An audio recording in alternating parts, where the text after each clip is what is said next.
So I've posted this video 2 times already, and this cop has complained to YouTube twice and got my video taken down. The second time, they said that it was a violation of terms and service. I got no strike, no warning, and no ability to appeal the video being removed. It was just taken down. I'm gonna post it again, and again, and again, and again.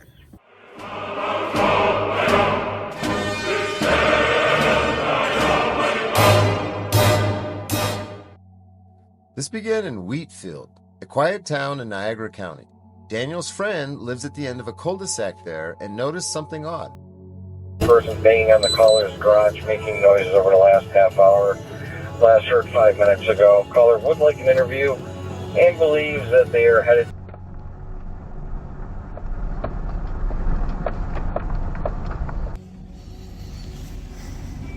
Hello. How are you? Doing? I'm alright.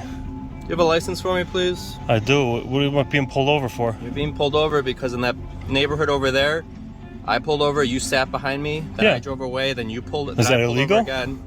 Yeah, man, you're following me around. I'm trying to understand why. That's not illegal though.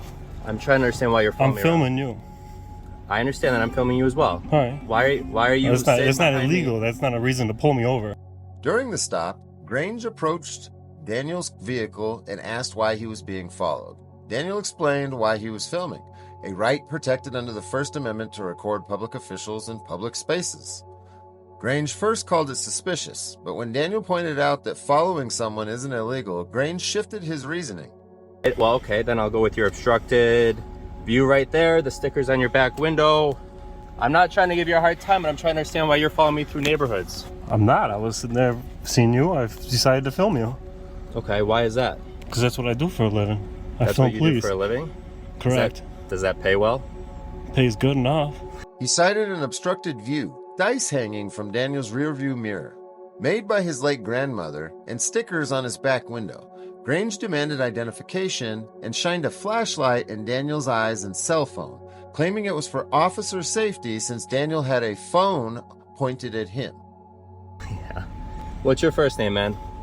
I'm not answering any questions. Well, you're operating a motor vehicle on New York State highway. You have to identify yourself. No, if I'm suspected of a crime and riding Well, a you motor vehicle is you not. got an obstructed view right there, my friend. That's an obstruction. You're talking about these dice my grandma made me? My That's dead unfortunately, grandma? that's a violation of the vehicle and traffic law. If you're trying to push it that way, that's the reality of it. So, just trying to get your identification, seeing as you're now being pulled over by the police for a legal stop, you have to identify yourself. That is the law. If I'm going to be arrested for not identifying, I'll give you my license, no problem. You have to identify yourself. That is the law. So if I don't give you my license, you'll arrest me? If you choose not to identify yourself, then that's going to make things a lot harder for you. I'm asking you, if I don't identify myself, am I going to get arrested? You can. I can or I'm going to, because there's a difference. Well, it depends, right? It depends on what? I'm trying to give you every opportunity here. Every opportunity to what? To cooperate and give me your I told you license. why I'm I understand following that, you, but because I was filming you, and that's not illegal. It's not illegal but it is suspicious. It's 1 in the morning, it's midnight, whatever time. It's actually 2 in the morning. No, it's 12 midnight. It's 12 midnight, man. You can't be following people around like this. I can follow a police officer around and film him, correct? Sure, but if a police officer is driving through a neighborhood and you pull up and sit behind them on the side of the road, then they drive into another neighborhood and you come up and you sit behind them again, that is suspicious, and that's an officer safety concern. Suspicious is I'm not going to argue with you. You need to identify yourself.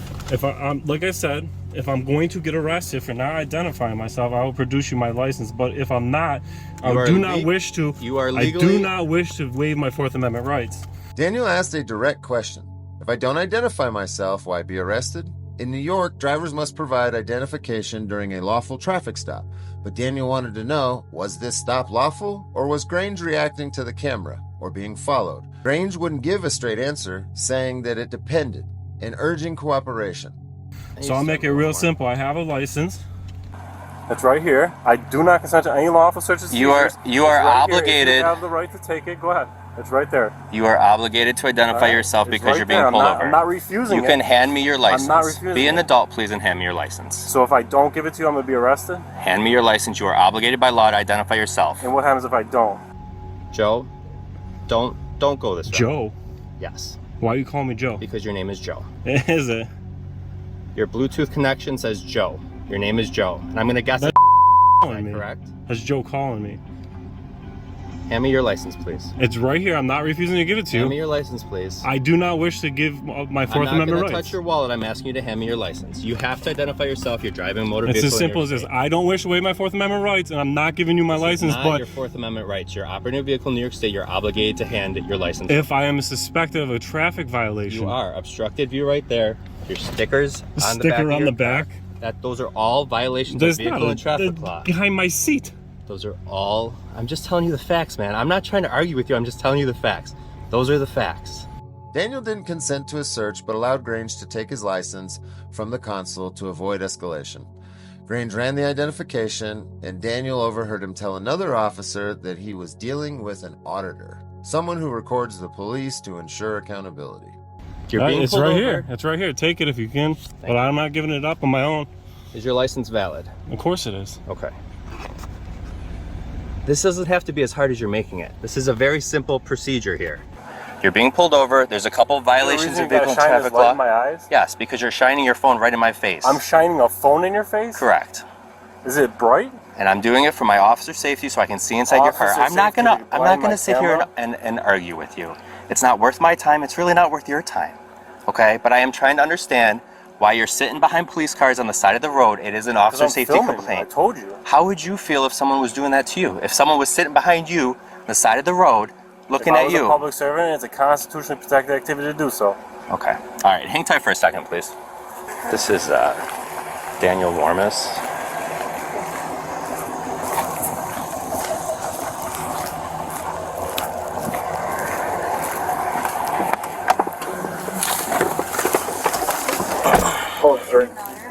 What's that? He's one of those auditors that they were warning us about. All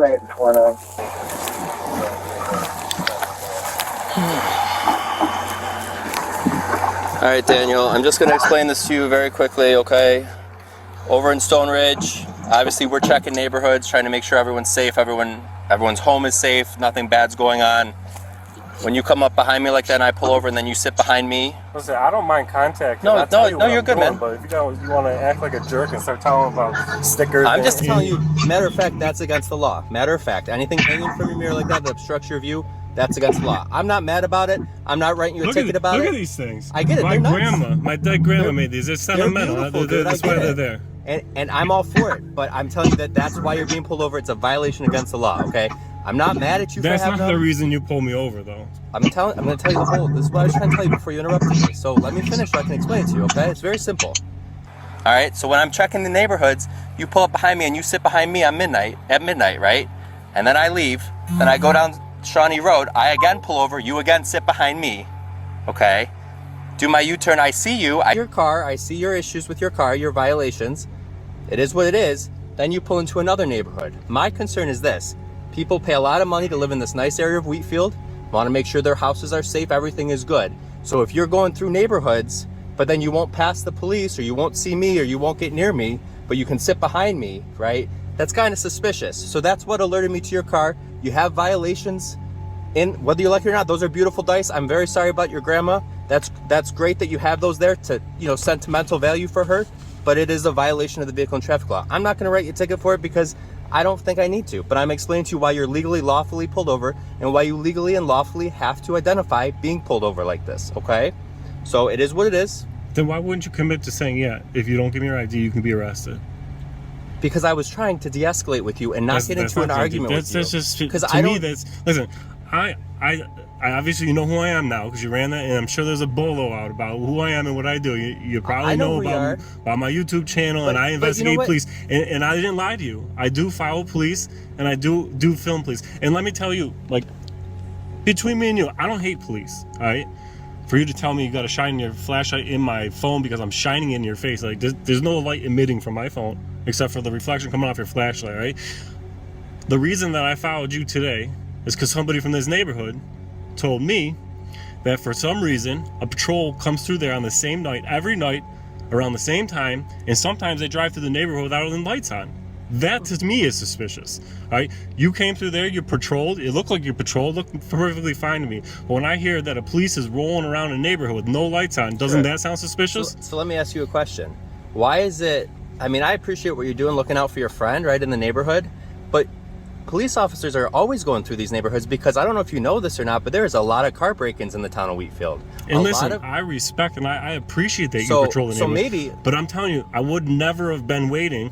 I would never have waited to see what the cop's doing if I didn't hear and have video proof evidence of a cop rolling through the neighborhood with the lights off. Why would a cop roll through the neighborhood with the lights off? Maybe there's a suspicious person in the neighborhood they're trying to sneak up on. If you're patrolling and trying to show presence, wouldn't it make sense to have the lights on? I mean, that's why I'm concerned. Daniel, but it doesn't always. Because if someone is in that neighborhood stealing from cars, going through people's cars, and you come in with your headlights, what do you think that person's going to do?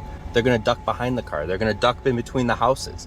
So do you want to catch the bad guy? And I can appreciate that. I appreciate that you guys are out doing your job. I do. I'm explaining it to you, right? That's why we're checking neighborhoods. We check neighborhoods every single night. So tell your buddy that lives in that neighborhood that he'll probably see a lot of sheriff's cars in the neighborhood, and they'll be checking the neighborhood because we're trying to make sure everybody's safe. That's a very nice neighborhood. This is a very nice neighborhood. We don't want anybody to be a subject to crime if we can prevent it. That's our job. That's what we do, especially on midnight shift. So when you come out behind me, like I just explained to you, and then I pull over to get out of your way, and then you stop behind me and just sit there, that to me is a red flag. That's suspicious to me, right? I mean, ask you this. If I had no dice in my windshield or no stickers on my back window, you wouldn't have been able to pull me over? Actually, by law, I still could, because to me, your activity right now is suspicious at this time of night. Suspicious of what? I just explained it to you. Suspicious right? in itself isn't a crime. Can I finish? You're in a neighborhood. You won't pass me, right? That is a type of suspicious activity, because if you were just leaving the neighborhood, wouldn't you have just gone around me and left? Or why are you then pulling into the next neighborhood over? How do I know that you're not going through cars? And I'm not saying that you are, but how do I know? So it is my job and my duty as a police officer to check and make sure that the neighborhoods are safe, the community is safe, okay? This encounter is definitely raising questions, but the real mystery was Grange's consistent patrols in the neighborhood. He told Daniel he was checking neighbors for car break-ins, a known issue in Wheatfield, and that driving without headlights was a tactic to catch thieves off guard. Seems to be a reasonable explanation until you consider what Daniel discovered next. Captain Grange recently purchased a house on that very street. Was he patrolling to protect the community, or was he simply keeping an eye on his own property? The timing, every Thursday, midnight to 1 a.m., suggests a personal motive might be at play. You're all set. I'm not writing any tickets. You have a good night, okay?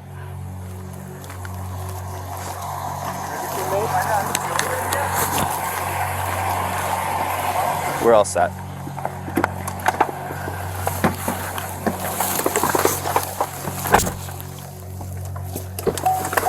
Daniel, get back in your car. Get back in your car, Daniel. Get back in your car, please. You have to get back in your car. You have to get back in your car, dude. Come back to my car. Get back in your car, please. Daniel, please get back in your car. I'm not going to tell you again. Daniel, please get back. Will you come back to the car and ask so I can ask you a question?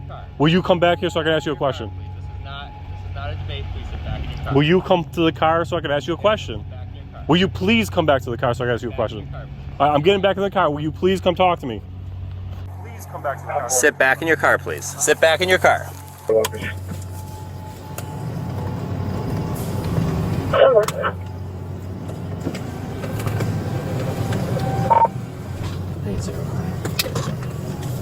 Hurry through.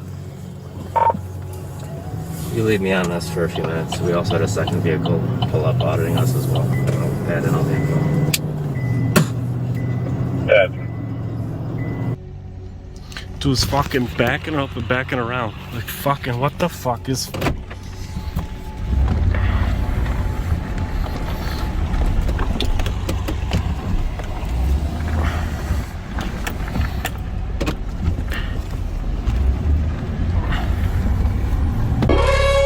Can you believe that, fam? He tried to back out of there and escape on us. Here we are in the middle of an investigation, and this guy's trying to impede our investigation onto this gang activity. 11 weeks in a row, every Thursday night between 12 and 1 o'clock, like clockwork. Very suspicious, and this investigation did come to a conclusion because we found out exactly why Matthew Grange is patrolling the neighborhood more. And the answer is... Matthew Grange bought a house on that street, which would explain why Matthew is now patrolling the neighborhood more than he normally would have. It's because he's visiting his house, not because he's patrolling the neighborhood, checking on cars to make sure they're not being broken into. The reason Matthew now patrols this neighborhood more is because... My concern is this. People pay a lot of money to live in this nice area of Wheatfield, want to make sure their houses are safe, everything is good. So safe, that's a very nice neighborhood. I appreciate what you're trying to do for your friend, but also I hope you appreciate what I'm trying to do for your friend also and everyone that lives in that neighborhood. Everyone in the neighborhood, fam? Or was he looking out for his neighborhood now? This traffic stop triggered Daniel to investigate Grange's history. Daniel uncovered allegations that as a middle school student, Matthew Grange created and detailed a hit list targeting 6 classmates with plans that included teachers' schedules.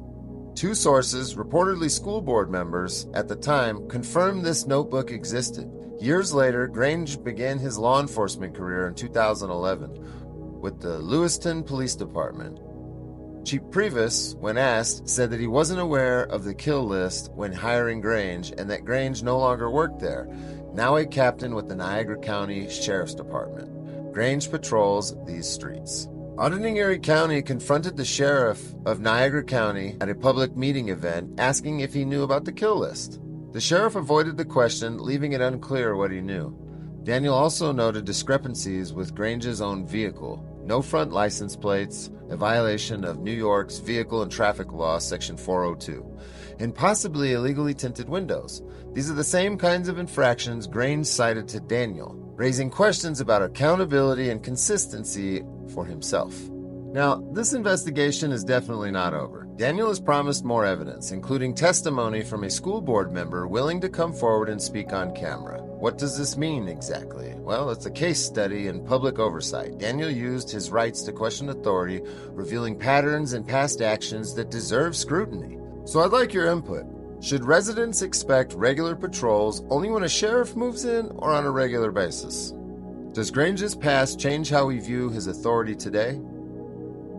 Leave your thoughts below, and if you have information about any of this, reach out to Daniel or Auditing Erie County. This investigation shows us why transparency matters, and it's up to us to keep asking questions because, let's be real, nobody else is going to. Thank you for watching. By the way, I don't know if you've seen this or not, but it is the Direct D branded Smoker's Traveler's Kit.